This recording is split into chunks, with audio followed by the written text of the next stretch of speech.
Hello বন্ধুরা, কেমন আছেন? আশা করি সকলেই ভালো আছেন। তো আপনার মাঝে চলে আসলাম আরও একটি ভিডিও নিয়ে।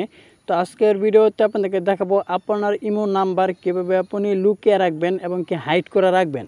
তো আমরা যখন ইমো খুলি তখন কিন্তু আমাদের একটি নাম্বার দেওয়া লাগে। সেই নাম্বারটা না দিলে কিন্তু আমরা ইমো খুলতে পারি না। তো সেই নাম্বারটা যদি আপনার কেউ নিয়ে নেয় বা কেউ দেখে ফেলে, তাহলে কিন্তু অনেকেই বিরক্ত করে নাম্বারটা নিয়ে। তো আপনি যদি চান আপনার সেই নাম্বারটা কেউ দেখতে পারবে না বা নিতে পারবে না, তাহলে কিন্তু আপনার ইমো নাম্বারটা হাইড করতে হবে।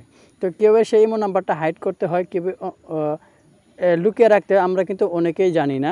তো আজকের এই ভিডিওতে পুরো প্রচেষ্টায় দেখিয়ে দেবো কীভাবে আপনি আপনার ইমো নাম্বারটা হাইড করে রাখবেন। তো কথার বাড়াবো না, এখন চলে যাবো ভিডিওর মূল পরিচালনা। ভিডিওটা শুরু করা যাক। তো ইমো নাম্বার হাইড করার জন্য বা লুকিয়ে রাখার জন্য আপনি ইমোতে প্রবেশ করবেন। তো আমি আমার ইমোতে ক্লিক করে দিলাম। ক্লিক করার পর এরকম একটা ইন্টারফেস শুরু করবে। তো এখানে আপনি দেখতে পাচ্ছেন নিচে দিকে আছে প্লাস আইকন, এখানে ক্লিক করে দিবেন। ক্লিক করার পর এখানে আপনি দেখতেছেন মোর, এই মোরে ক্লিক করে দেবেন। ক্লিক করার পর এরকম একটি ইন্টারফেস শুরু করবে। তো এখানে আপনি দেখতে পাচ্ছেন সিকিউরিটি অ্যান্ড প্রাইভেসি, এখানে ক্লিক করে দিবেন। এখানে ক্লিক করার পর এরকম একটি ইন্টারফেস আবারও শুরু করবে। তো একটু নিচে থেকে স্ক্রল ডাউন করবেন। করার পর এখানে আপনি দেখতে পাচ্ছেন এই যে অনলাইন, এর নিচে আছে এই যে লেখাটা, এটার উপর আপনি ক্লিক করে দিবেন।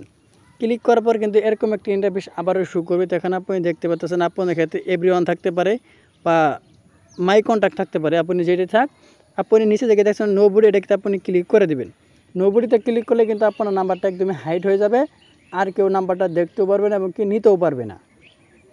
এছাড়া আপনি যে কন্ট্যাক্ট, আপনার কন্ট্যাক্টে যারা থাকবে তারা কিন্তু আপনার এই ইমো নাম্বারটা নিতে পারবে, যে আপনি কন্ট্যাক্টে দিয়ে রাখেন। এছাড়া আছে মাই কন্ট্যাক্ট, তো আপনার ইমোতে যারা যারা অ্যাড করবেন বা অ্যাড আছে তাদেরকে যদি আপনি নাম্বারটা দেখাইতে চান বা দিতে চান, তাহলে আপনি মাই কন্ট্যাক্ট এটাতে দিয়ে রাখবেন। আর যদি আপনি এভরিওয়ান করে রাখেন, তাহলে আপনার সকলেই কিন্তু আপনার ইমো নাম্বারটা দেখতে পারবে এমনকি নিতে পারবে। তাহলে আপনি কী করেন, যে আপনার নাম্বারটা কেউ না নিতে পারে বা না দেখতে পারে, এখান থেকে আপনি নোবডি করে রাখবেন।